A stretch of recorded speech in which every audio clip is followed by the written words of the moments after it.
Abra comigo a sua Bíblia, bem rapidinho, em Hebreus, capítulo de número 10. Vamos ler alguns versículos, por conta do tempo. Vamos ler só o versículo de número 37, 38 e 39. Esses três versículos, muita atenção à palavra de Deus. Hebreus 10, a partir do versículo 37, diz assim: porque ainda um pouquinho de tempo, e o que há de vir virá, e não tardará. Mas o justo viverá pela fé.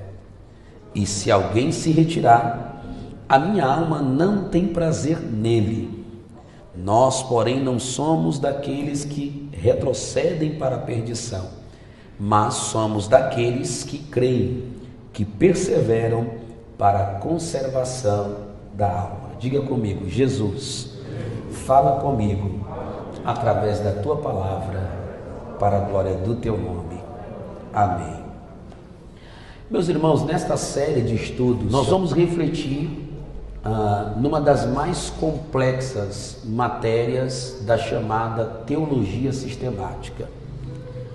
E essa matéria diz respeito a uma doutrina cuja expressão, para entendermos, tem que ser dividida em duas palavras.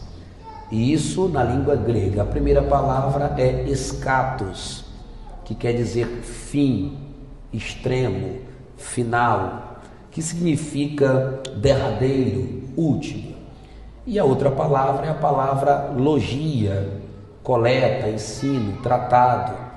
Então, escatologia resume-se basicamente como a doutrina que nos instrui, que nos informa, que nos ensina sobre acontecimento dos últimos dias. A escatologia, ela é entendida como um estudo que se refere a eventos que ainda estão por vir. Quando a gente analisa todo o contexto de um conteúdo escatológico, nós vamos ver que ela também envolve-se com a análise de temas ou de profecias ou de assuntos declarados pelo próprio Deus que já se cumpriram como eventos proféticos que tiveram seu cumprimento ao decorrer do tempo. E a escatologia também é o estudo dos acontecimentos que hão de ocorrer conforme a soberana vontade de Deus. Uma das coisas que a escatologia defende muito bem é que tudo que está programado, tudo que está dentro do calendário divino para acontecer, vai acontecer e não vai falhar. Isto porque Deus, na sua soberania, Ele é o único que pode determinar o fim antes do começo. Inclusive, isso está escrito na Bíblia. Quando nós lemos Isaías, capítulo 46, versículo 9 e 10, se você quiser ler na sua Bíblia, o texto sagrado diz assim, não há outro Deus, não há outro semelhante a mim, que anuncia o fim desde o princípio e desde a antiguidade as coisas que ainda não sucederam. E que digo, o meu conselho será firme e eu farei toda a minha vontade. Diga após mim: Ele é Deus e anuncia o fim desde o princípio e desde a antiguidade as coisas que ainda não aconteceram. Nós vamos estudar primeiro sobre o tempo, fazendo uma análise sobre o fato de que precisamos considerar o tempo em que vivemos como os últimos tempos. Depois disso, nós vamos analisar os principais eventos escatológicos numa ordem cronológica a partir da segunda vinda de Cristo. Ou seja, nesse estudo nós vamos observar o seguinte: se Jesus voltasse hoje, o que haveria de acontecer a partir de sua segunda vinda? A partir do momento que ele voltasse, quais seriam os eventos que se desencadeariam a partir da sua segunda vinda? Em terceiro, nós vamos ver, dividir o livro de Apocalipse em duas sessões, em duas partes, parte 1 e parte 2. Nós vamos estudar o livro de Apocalipse e o que a sua mensagem tem para nos transmitir nos dias atuais, ok? Então vamos lá, nós vamos falar hoje sobre o tempo. E para falar sobre o tempo, eu quero fazer a citação de um texto que você pode aí abrir a sua Bíblia, marcar, se você trouxe caneta. Nós vamos fazer sobre a forma de ensino mesmo, para que os irmãos possam compreender bem. Nós vamos citar Romanos 13, 11. Abra a sua Bíblia aí, Romanos 13, 11. Vamos começar falando sobre o tempo. Romanos 13:11, eu vou ler em duas traduções que diz o seguinte: e isto digo, conhecendo o tempo, que já é hora de despertarmos do sono, porque a nossa salvação está agora mais perto de nós do que quando aceitamos a fé. Em uma outra tradução diz: e digo isto a vós outros que conheceis o tempo, já é hora de vos despertardes do sono, porque a nossa salvação está agora mais perto de nós do que quando no princípio cremos. Embora Paulo tenha se convertido, olha aqui para mim, embora o apóstolo Paulo tenha se convertido numa época não muito depois da morte, ressurreição e ascensão de Cristo, o que a gente percebe quando ler esse texto, se a gente lê com calma e lê com coração e com muita devoção, é que já tinha ou já existia uma possibilidade de uma crença muito firme naquele tempo de que Jesus poderia voltar para a sua época. Ou seja, Paulo vivia na expectativa de que Jesus voltasse no seu tempo, tanto que ele vai dizer aos crentes de Roma que eles deveriam se despertar porque a salvação estava agora mais perto do que quando no princípio eles haviam crido. E que salvação é essa que Paulo está falando? Não aquela salvação quando alguém se decide a entregar a vida para Jesus, mas Paulo está se referindo à salvação plena. Somos salvos, mas seremos salvos de uma vez por todas, sem correr risco de perder a salvação, quando Jesus voltar para arrebatar os santos, os salvos.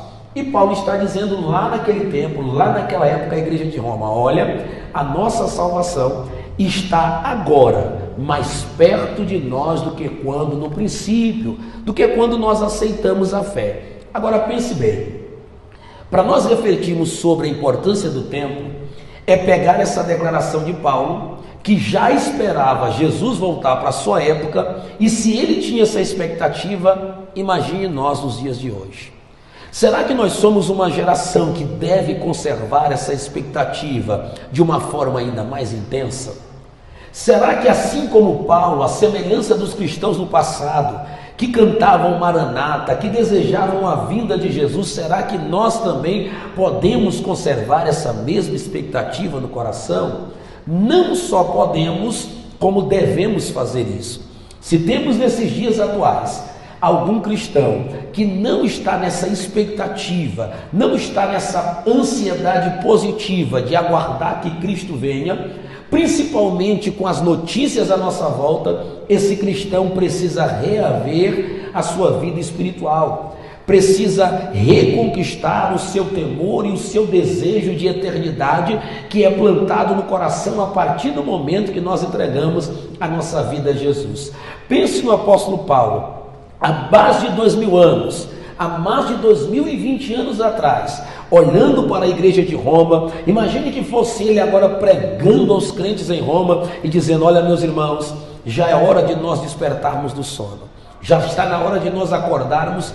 E se alguém perguntasse para Paulo qual seria o motivo, irmão Paulo, é porque a nossa salvação, ela está agora mais perto de nós, ela está se aproximando muito mais do que quando no princípio nós entregamos a nossa vida ao nosso Senhor e Salvador Jesus Cristo. Mas deixa eu fazer uma pergunta para você: será que todos os cristãos do tempo presente acreditam de fato que estão vivendo o tempo do fim? Será que ainda existe alguém desapercebido que diz: não, ainda vai demorar para Jesus voltar, esse não é o tempo do fim não, as coisas só estão no momento conturbado, mas ainda tem muito tempo? Será que todos acreditam que nós vivemos os últimos momentos do desenrolar da história da humanidade? Uma segunda pergunta: será que eu e você podemos nos considerar a chamada geração do arrebatamento? O que é a geração do arrebatamento? Olhe para mim que preste muita atenção. Algumas pessoas, e eu gostaria muito de que nós estivéssemos nessa lista, terão o privilégio de não provar a morte. E esse é um fato tão real, que isso já vem sendo evidenciado no Antigo Testamento. Nós temos o testemunho de pelo menos 2 homens que não provaram a morte. O primeiro deles é Enoque. Diz a Bíblia que Enoque andou com Deus e já não era mais porque Deus o tomara para si, porque Deus o trasladara. E o outro homem é o tão conhecido profeta Elias, que foi levado aos céus em um redemoinho depois do surgimento de carros e cavalos de fogo, e Eliseu teve o privilégio de contemplar o seu senhor Elias subindo aos céus e sendo arrebatado. E Elias tipifica o que vai acontecer com a igreja que estará viva no tempo do arrebatamento. Paulo descreve isso aos Tessalonicenses quando diz que quando a trombeta soar, quando der-se a ordem da parte do Pai, a Bíblia diz que primeiro os mortos em Cristo ressuscitarão. Depois aqueles que estiverem vivos, junto com os mortos, serão transformados e todos arrebatados para encontrar o Senhor dos céus. E deixa eu lhe dizer algo, não tenha dúvidas de que nós que aqui estamos podemos fazer parte deste evento. Eu não estou dizendo que estaremos vivos até lá, não estou dizendo que Jesus vai voltar amanhã, mas assim como Jesus pode voltar daqui a 10 anos, e agora é uma crença minha, eu duvido que Jesus ainda passe mais 10 anos para voltar, crença minha, não é doutrina, porque ninguém sabe o dia e a hora, mas também ele pode voltar antes que termine este culto, meus irmãos. Eu vou repetir isso aqui com muita fé e convicção. A trombeta poderia tocar neste exato momento, você ouvir ele chamar o seu nome, os mortos ressuscitarem e nós subirmos. Eu quero subir, eu quero chegar lá. Jesus voltará para arrebatar a sua igreja e nós não podemos perder a fé nesta promessa fiel. Glória ao nome de Jesus. Então nós somos a geração do arrebatamento, podemos sim nos considerar.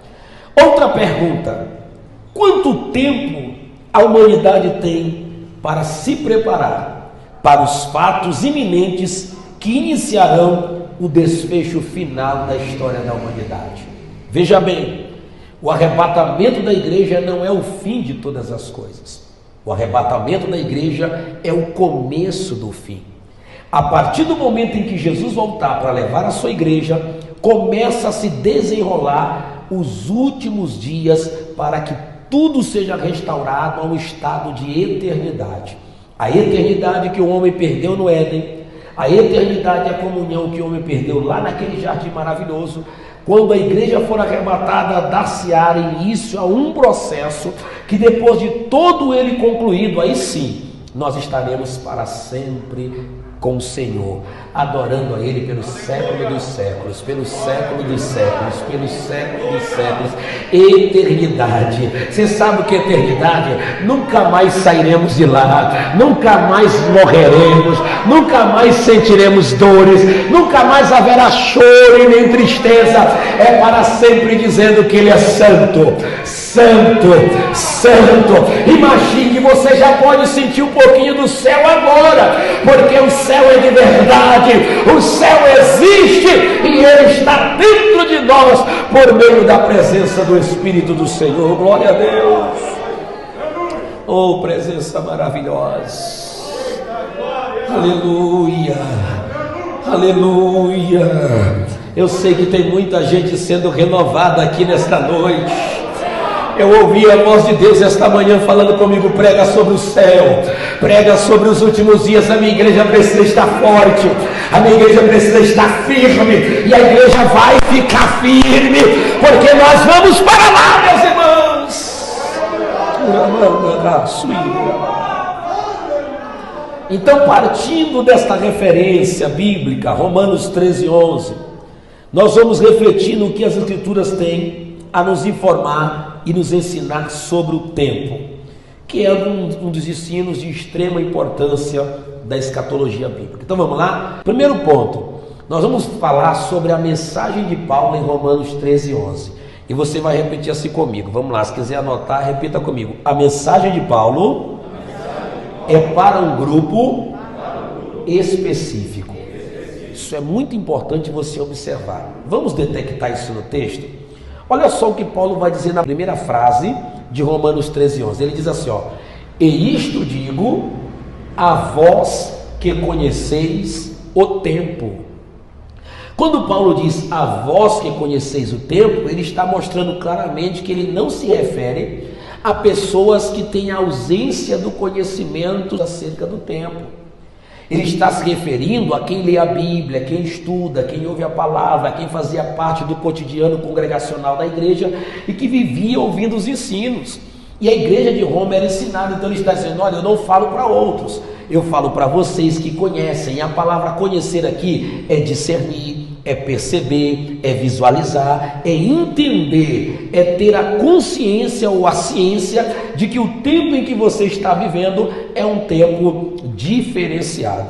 Me lembro agora do momento em que Jesus, ensinando aos judeus, ensinando aos seus discípulos, ele disse assim, olha, quando vocês olham para o céu e vê o céu meio escuro, meio rubro, vocês dizem assim, ixi, vai chover, porque o céu está de um escuro sombrio.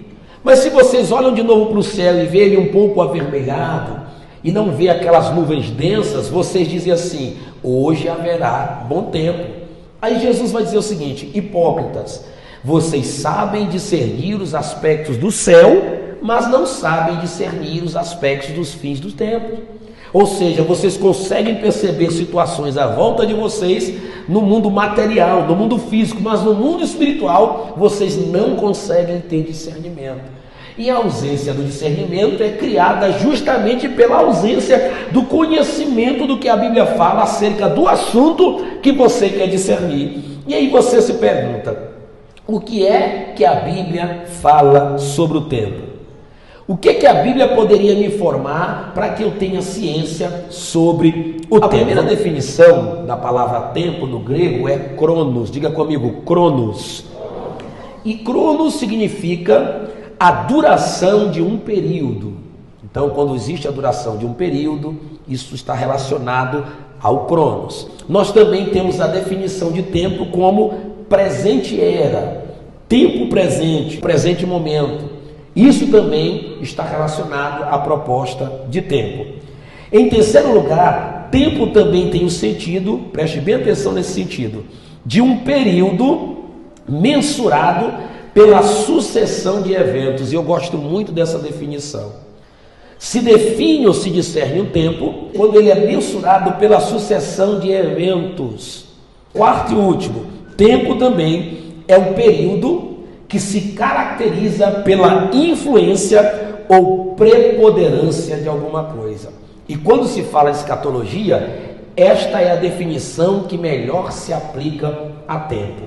É algo que está dominante, que está predominando. Se a gente fosse fazer uma lista do que predomina nesses últimos dias, de fato nós entenderíamos que este tempo que nós estamos vivendo podem ser sim caracterizados como o tempo do fim ou como os últimos dias. E talvez alguém pergunte, mas pastor Max, é de fato os últimos dias?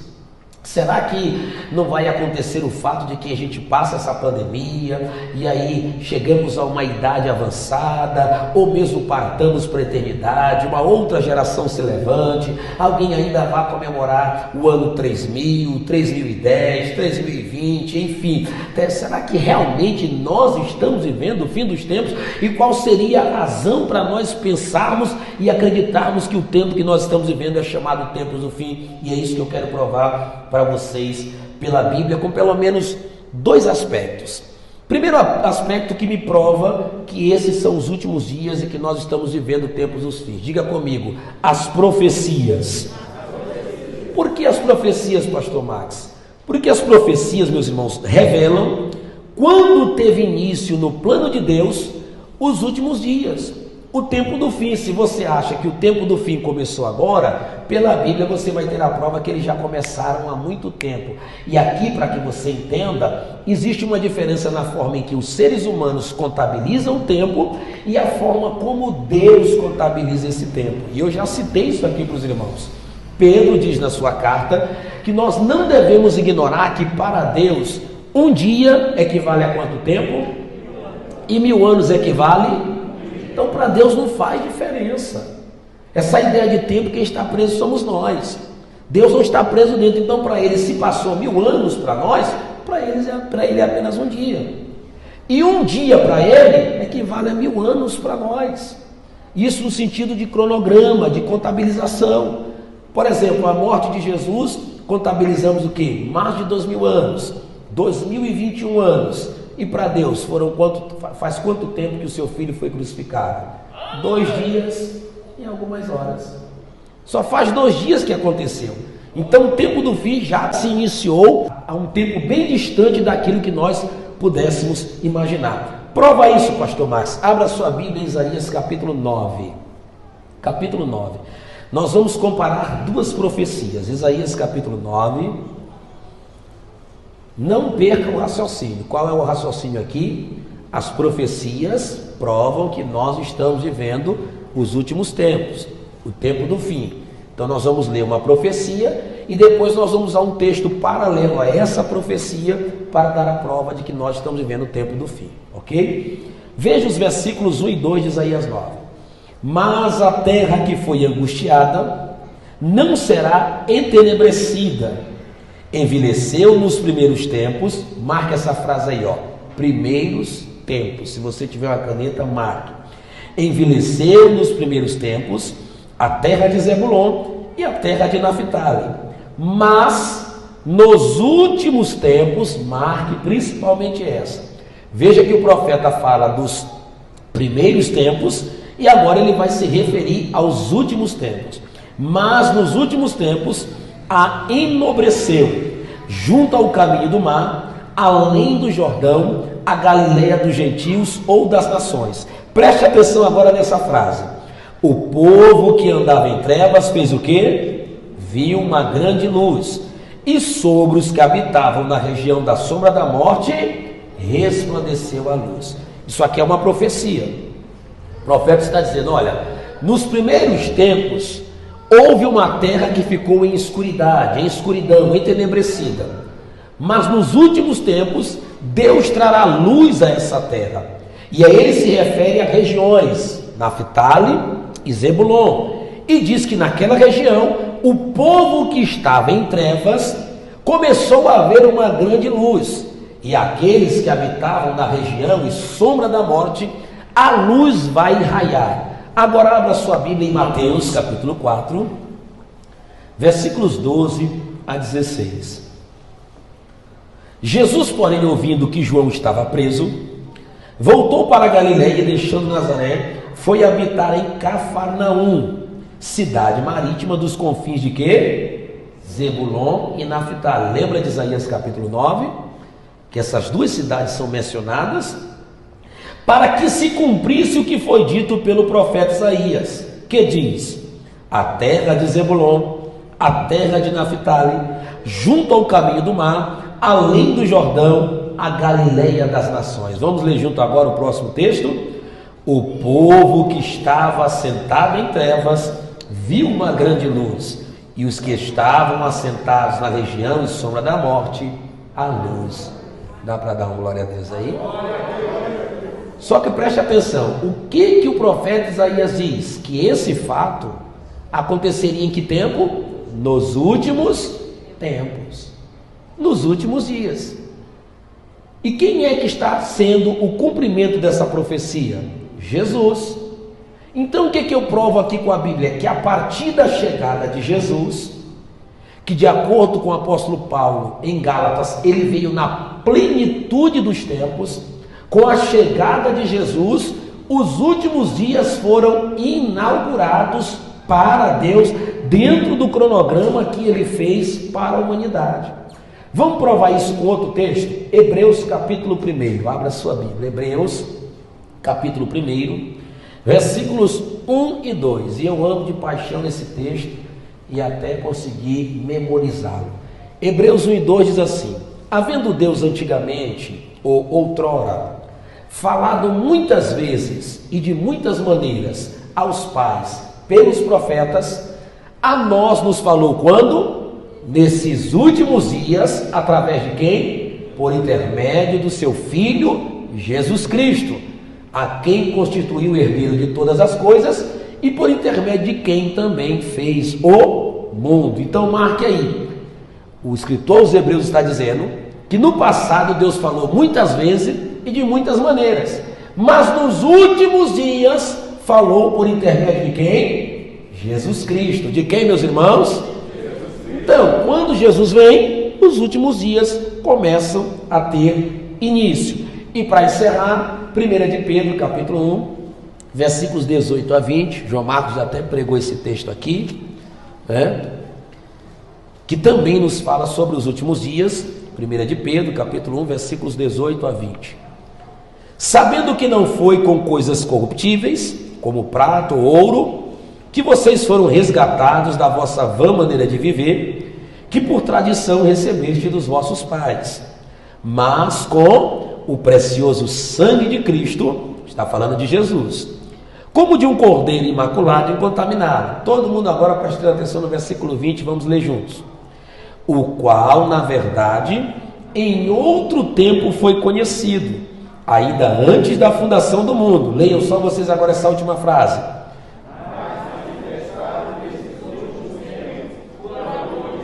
E aí, você tem dúvida que os últimos dias já começaram? Já começaram. Conhecido em outro tempo, mas manifestado nesses últimos tempos, por amor de cada crente que está me olhando aqui agora. Glória ao nome de Jesus. Por amor de nós, ele se manifestou nos últimos tempos. Está provado, sim ou não? Alguém ainda tem dúvida de que é os últimos tempos? Daqui a pouco nós vamos ter mais provas. Preste atenção que escreveu o Dr. Russell Shedd, de saudosa memória. Em um de seus livros ele faz a seguinte declaração: de acordo com o Novo Testamento, o fim, que no grego é eschaton, foi inaugurado com a encarnação, morte e ressurreição de Jesus Cristo, o Messias. Os últimos dias já começaram. Paulo afirma: vindo, porém, a plenitude dos tempos, Deus enviou o seu Filho. Gálatas 4:4. Aponta para o início de uma nova época.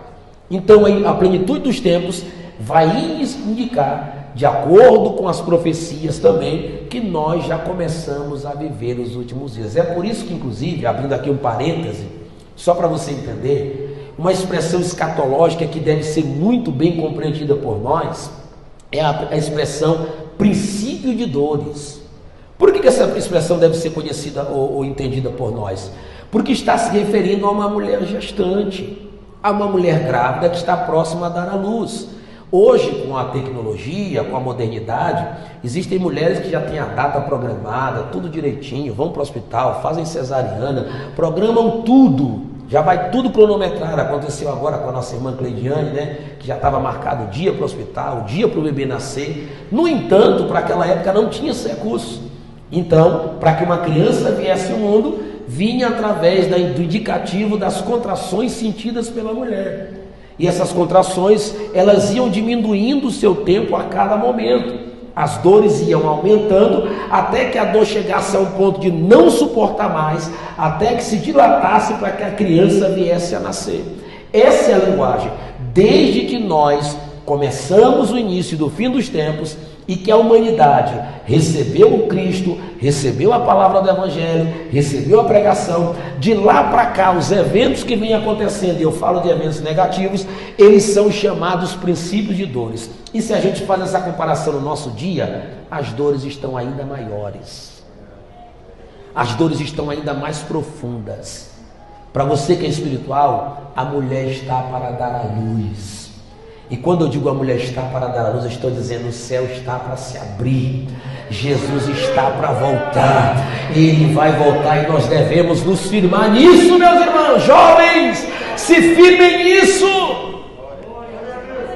Ele está para voltar. Uma outra forma de provar que nós estamos vivendo nos últimos dias, diga comigo, é a convicção de que vivemos os últimos tempos, vindo através de ensinos escatológicos encontrados nas epístolas, ou seja, nas cartas. Vamos ver algum desses ensinos?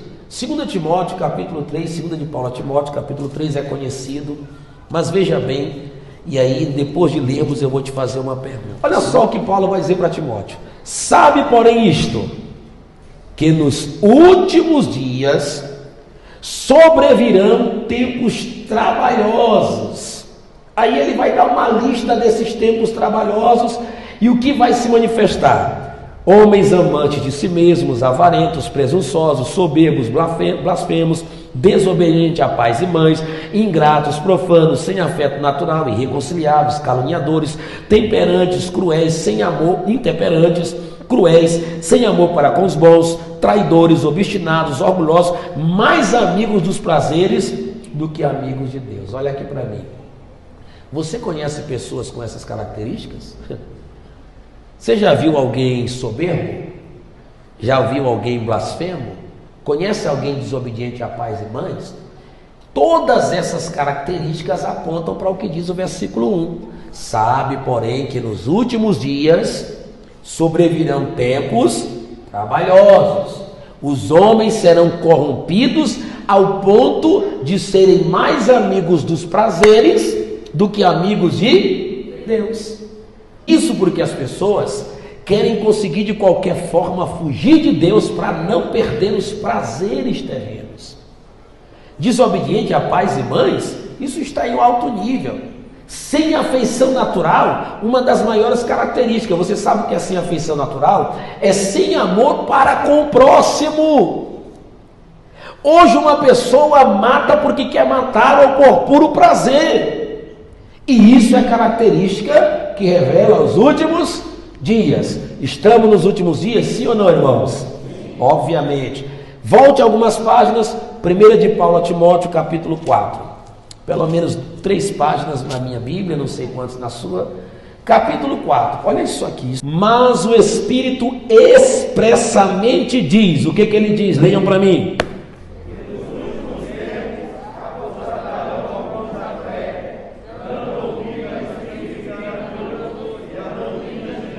Pode parar, só aí já resolve o problema.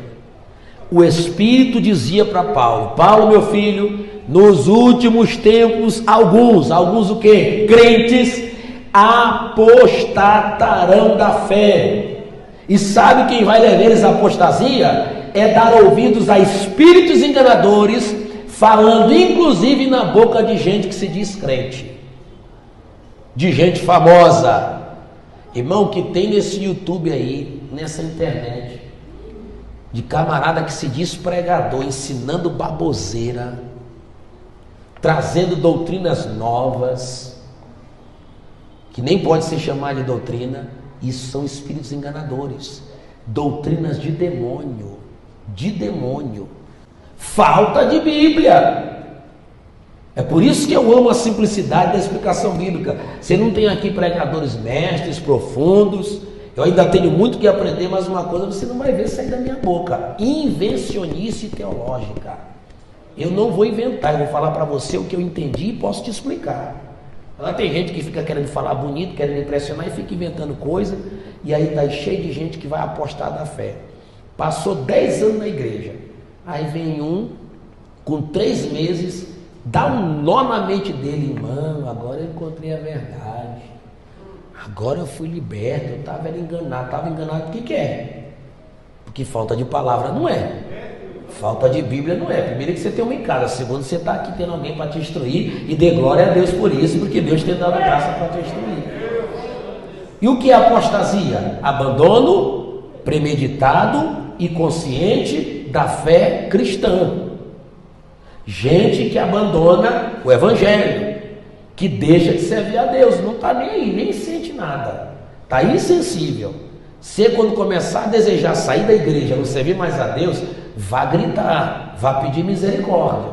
Se cair no nível de insensibilidade e não querer mais servir a Deus, você corre o perigo de ir para o inferno. Isso é meio termo. Você corre o perigo do diabo tirar a tua vida na hora que você desvia. Pastor, e aqueles que desviou e o diabo ainda não tirou? É porque tem alguém orando por eles. É porque tem alguém ali de jeito: Senhor, poupa a minha filha, poupa o meu filho, guarda, porque eu vou dizer qual é o salário do pecado. Então, não morreu porque você está orando, meu amigo. Porque o que estão fazendo aí desviado, a vida que estão levando, gente que trabalhava na igreja, que era ativo. Tem uns vídeos perdidos aí na internet de um monte de crente aqui do Oziel, muito antes de eu chegar aqui, irmão. Vários rostos que a gente não vê aqui. Outros que a gente vê, mas estão tudo aí parado, amuado, jururu, borocochô. tudo ativo aqui, trabalhando, fazendo a obra, tudo correndo, agora estão de canto. E não vem com desculpa que é pastor que te colocou de canto, não. Ah, porque não me dá uma oportunidade. Olha o mundo aí para você pregar. Eita glória! Aleluia!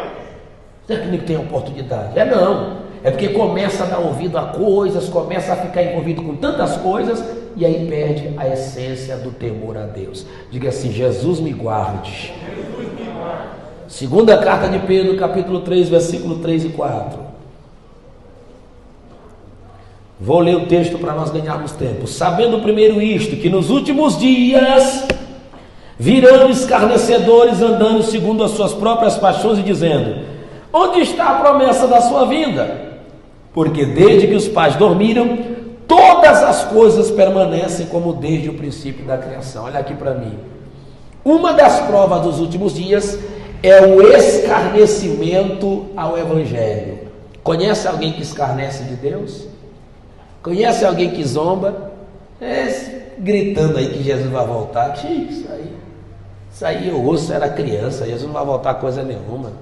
E aí zomba, escarnece da igreja. E eu já preguei aqui, não me canso de pregar, que eu provo na Bíblia porque que Jesus não voltou. Dou 3 provas bíblicas indiscutíveis porque Jesus não voltou. O senhor garante, pastor? Garanto. Primeira prova bíblica porque Jesus não voltou. Jesus não voltou ainda porque o Pai não se levantou do trono e não deu a ordem. Porque Jesus é tão obediente que ele só vai voltar quando o Pai se levantar e dizer: chegou a hora. Eita glória!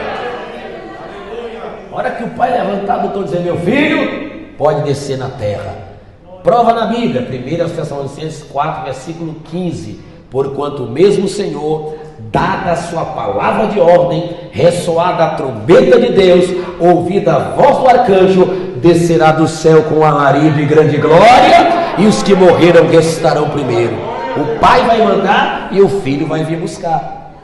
Segunda prova porque Jesus não voltou. Jesus não voltou porque está dando cronos, tempo, para os homens se arrependerem dos seus pecados. Não tem um ser humano que vai reclamar para Deus: Senhor, não tive tempo para te servir. Senhor, não tive tempo para ir para a igreja. Prova na Bíblia, prova. 2 de Pedro, capítulo 3, versículo 9. Não retarda o Senhor a sua promessa, como alguns a têm por tardia. Pelo contrário, Ele é longânimo para com todos, não querendo que ninguém se perca, mas que todos cheguem ao arrependimento. Então Ele está dando tempo. E aqui eu sempre gosto de fazer uma aplicação linda que merece você dar glória a Deus para essa máscara estremecer. Jesus ainda não voltou, porque Ele vai salvar teu pai, tua mãe, teus irmãos, tua família. Ele vai entrar na tua casa e vai salvar todo mundo. É nisso que eu creio que Jesus vai salvar. Eu passei, foi 11 anos, irmão, orando pelo meu pai e pela minha mãe.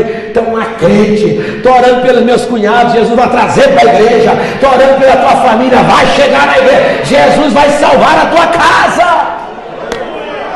É não desistir de orar. Terceira razão porque Jesus não voltou. Posso falar? Posso falar? Desse lado aqui, posso falar? Desse lado aqui, posso falar? Então segura as costas. Jesus não voltou porque tem muito crente que não está preparado para ir para o céu. Cadê o glória?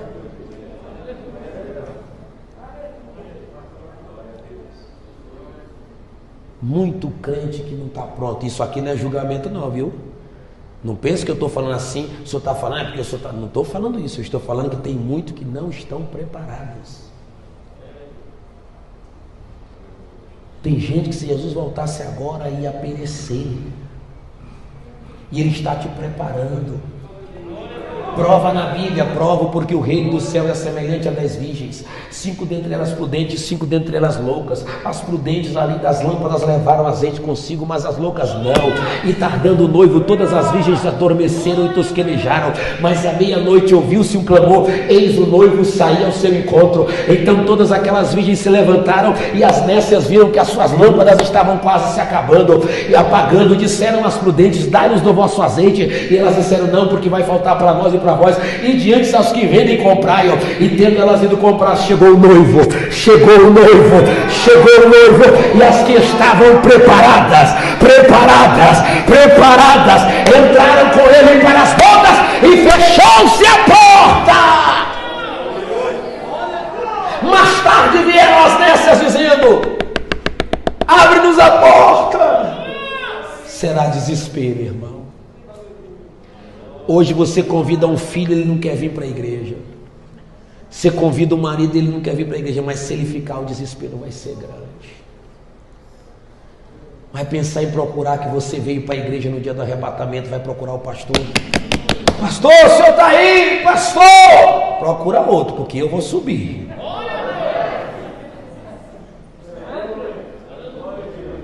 Vai ser grande desespero, e elas vão chegar aí: abre-nos a porta. Sabe qual é a voz que vai soar do outro lado? Apartai-vos de mim, porque não vos conheço. Prepara-te, ó Israel, para te encontrares com teu Deus.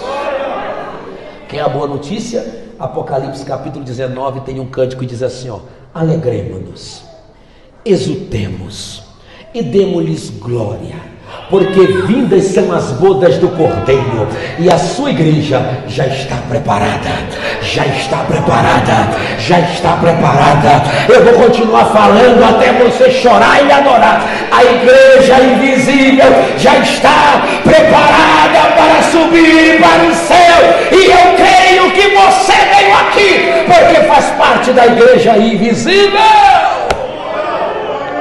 Pastor, o senhor tem conselhos para a geração do tempo do fim? Tenho. Alguns conselhos, tá bom? É rapidinho, 5 conselhos. Anote esses conselhos no seu coração, se tiver caneta, anote aí no papel. Primeiro conselho, diga comigo: eu preciso confiar inteiramente a minha vida, os meus planos e os meus anseios nas mãos de Deus. Escute o que você acabou de falar. Tudo você tem que confiar nas mãos de Deus. Tudo! Esse é o melhor conselho para quem está no tempo do fim. Como assim, pastor Marcos? Primeiro, você tem que confiar sua vida nas mãos dele, porque sua vida passa muito rápido. Quer que eu leia? Tiago capítulo 4. Eu vou ler, só ouve para não perder tempo. Atendei agora vós, que dizeis: hoje ou amanhã iremos viajar para a cidade tal, e lá negociaremos, lá trabalharemos e ganharemos dinheiro. Tiago pergunta: o que é a vossa vida?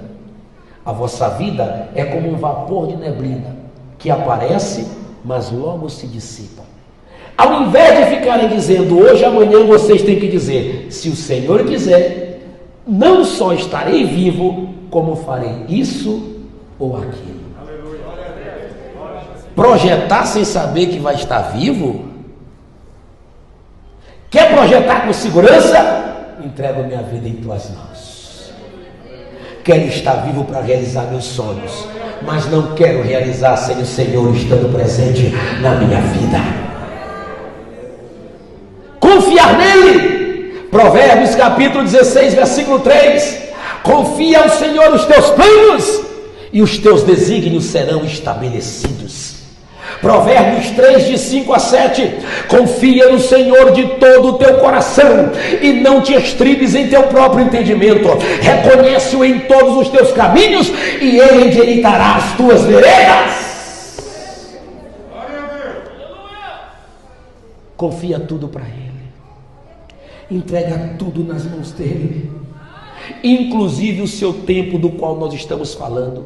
Efésios 5, versículo de número 15 e 16. Vede prudentemente como andais, não como necios, mas sim como sábios, remindo o tempo, porque os dias são maus.